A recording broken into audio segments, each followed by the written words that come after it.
as you look back over what happened to you, for you, this year, there may be a temptation for you to reflect to the point of resentment.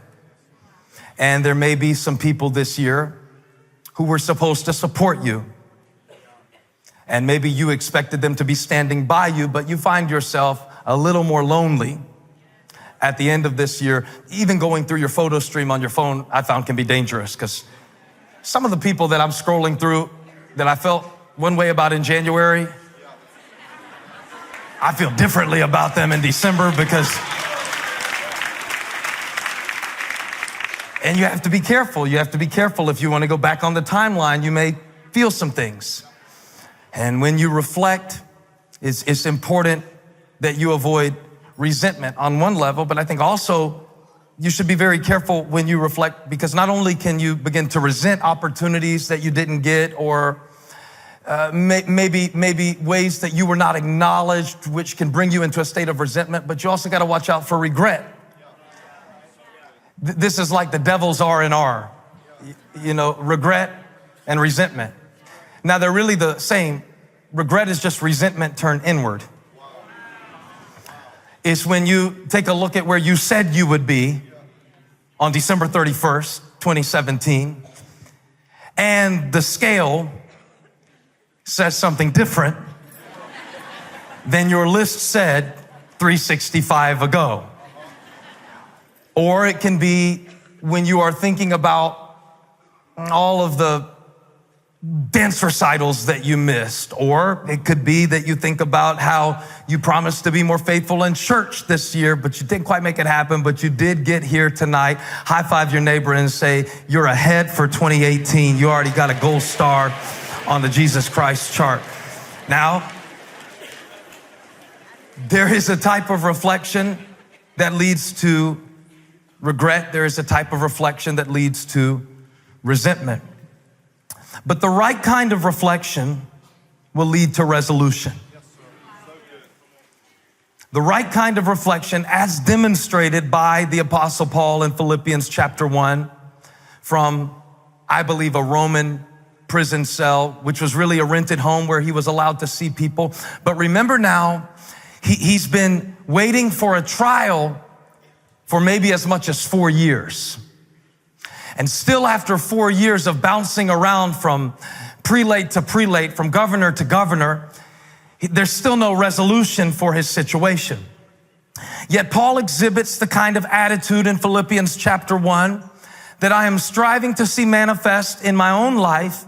As he reflects, he demonstrates that your spirit does not have to be a reflection of your situation. What I'm trying to say is, you do not have to allow your outlook to be defined by the events that brought you to this point. Paul proves it clearly in Philippians chapter 1, verse 12 through 20. And really, I see him in Philippians chapter 1, verses 12 through 20, correcting some of the rumors that have apparently begun to surface in Ephesus about his situation. I don't mean to say Ephesus, I mean to say Philippi, but really every church that Paul started has started to talk a little bit. I can almost hear them whispering behind his back. Did you hear about Paul? He still hasn't had his trial yet. Looks like his ministry is over. It's horrible what happened to Paul. He was only trying to help, but he probably pushed it a little too far. He kept on preaching to the Gentiles, and the Jews told him to stop it, but he wouldn't stop it. And then he told those Gentiles they didn't have to get circumcised. And he probably, if he would have toned it down a little bit, if he wouldn't have appealed his case to Caesar, he might have got set free by Festus. Did you hear what happened to Paul? It's horrible what happened to Paul. Terrible thing what happened to Paul. You can almost hear them whispering from the church at Philippi, which Paul founded a decade earlier, but now some things have happened. And not only has time passed, but it seems that Paul's ministry has come to a grinding halt. There is to be no more movement during this period. And I can almost hear the whispers from the church at Philippi when Paul speaks up in verse 12 and says, now I want you to know brothers and sisters, that what has happened to me has actually, somebody say actually. Actually, I know what you heard, but forget what you heard for a minute. Let me set the record straight. And I hear the Spirit of the Lord saying tonight that before you leave 2017, you need to set the record straight about what really went down this year. You need to set the record straight. As a matter of fact, we came tonight to give God praise for what He brought us through. And we came tonight to make our commitment to Him that we will follow Him throughout the course of this year, no matter how the road might wind or where it might lead us. But we also came to set the record straight to let the devil know that everything we went through this year was just proof of the promise and the power and the unlimited potential of the ever-ruling, ever-reigning, ever-present God. Tell your neighbor, I came to set the record straight. I don't know what you heard. You might have heard that I was on the way down, but I came to set the record straight. There's some things I need you to know before January hits my watch.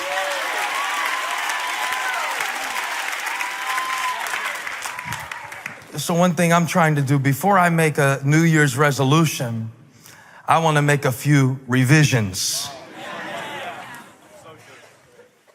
Paul wants to make a few revisions. Let's talk for a moment about the revision. The revision, I've noticed a lot of times that when we write a song or when I write a sermon, the magic happens not on the first draft or the second draft or the third draft, but it is in the revision that the potential of the song or the sermon is revealed. Oh, I love that, because when I think about it, I think that maybe there are some things this year where I'm getting the story wrong, and I need to see it differently. It's not looking good for Paul. It doesn't look like he's going to make it. It doesn't look like, it's embarrassing when your pastor is in jail, I would imagine. Hope you never have to find out firsthand what that's like. Not planning that. But remember now, he's been driven across the Adriatic Sea, 3 months in Malta. Now he finds himself in Rome, and he's still waiting, and the situation is still unresolved. But he's not. Resolution is not an event. It is a decision. And as Paul reflects from Rome and looks at what's happening, he understands that, well, sometimes people will misjudge your situation because they do not know the backstory. And so he is informing them. He's taking the opportunity to inform them about what is apparent and what is actual. I love it because sometimes what's happening on the surface is not the real story. And so Paul is focusing here not on what is happening to him, but what is happening through him. The story that you tell is dependent on the point of view that you have. And so while others are looking at Paul's life from the outside in, they are judging him a failure. While others are looking at Paul's life from the outside in, they're saying he's going down now.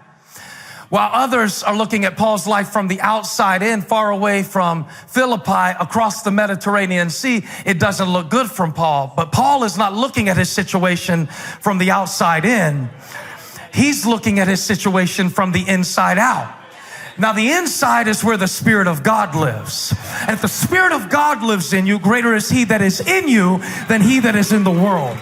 So it means that no matter what resistance is against me, somebody shout, I'm glad it happened. There are some things that I went through this year that I didn't like. There are some things that I went through this year that hurt. And I'm not saying that they didn't hurt. They hurt. I'm not saying that they didn't hurt. They hurt like hell. You should have left your kids home. It's New Year's Eve. I'm not saying that I would have chosen them if I had had the opportunity. But now that I've been through it, There is something that I learned through what I went through that made me who I am, and I'm standing today. Y'all didn't come to give him praise. Somebody shout, I'm glad.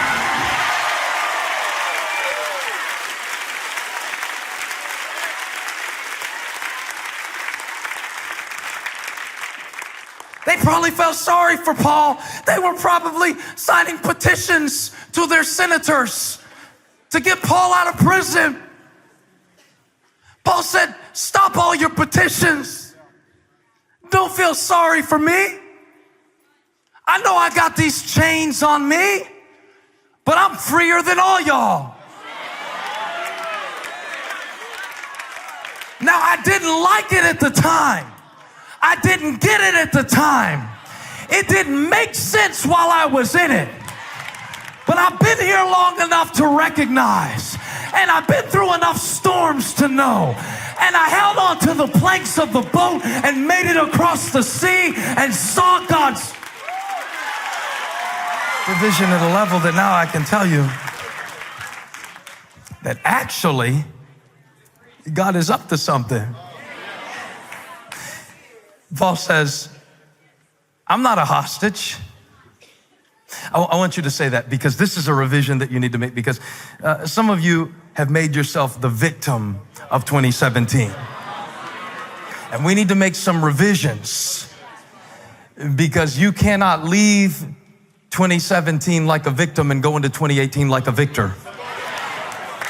And you've got to make a decision tonight. You've got to revise some of the stuff in your story and take a cue from Paul. I was confused at first because he said, I want you to know, brothers and sisters, that what has happened to me, but then he gives no detail about what actually happened to him. All he talks about is what God did through the events that he could have been bitter about. I'm not a hostage. Don't feel sorry for me. In fact, Paul might say, I always wanted to go to Rome to preach the gospel. I didn't think I'd have to drag these shackles through the streets to do it, but it actually works out pretty good because all these guards have to listen to me preach anytime I open my mouth. I'm not a hostage. I'm not a hostage to your opinions. I'm not a hostage to what went wrong. I hear Paul saying, all the way from Rome, shouting across the Mediterranean Sea, shouting all the way into 2017, just before midnight Eastern Standard Time, shouting to Elevation Blakeney, shouting to University City, shouting to Lake Norman, shouting to the Overflow in Ballantyne, shouting to the EFAM watching online. I hear God shouting into your iPhone 10. I hear this message. I hear Paul saying, I'm not a hostage, I'm a weapon. See, I made up my mind. Anywhere God puts me, there's a purpose for it. I'm not a hostage. You better shove your neighbor right now. Say, I'm not a hostage. I'm a weapon formed in the fire, held steady in the hand of God and aimed at the darkness.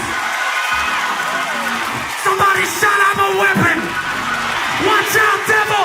Every time you cut on me, you make me sharper. I'm loaded now. I'm focused now. I'm aimed now. I know what matters now.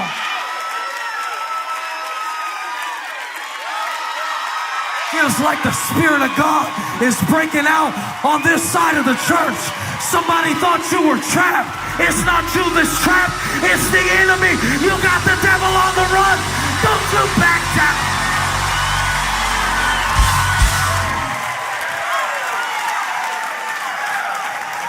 Let's set the record straight. I came here in chains, but because I'm here, somebody's gonna get set free. God put me here, not Caesar, not Festus. It wasn't the boat that brought me here, it was the purpose of God.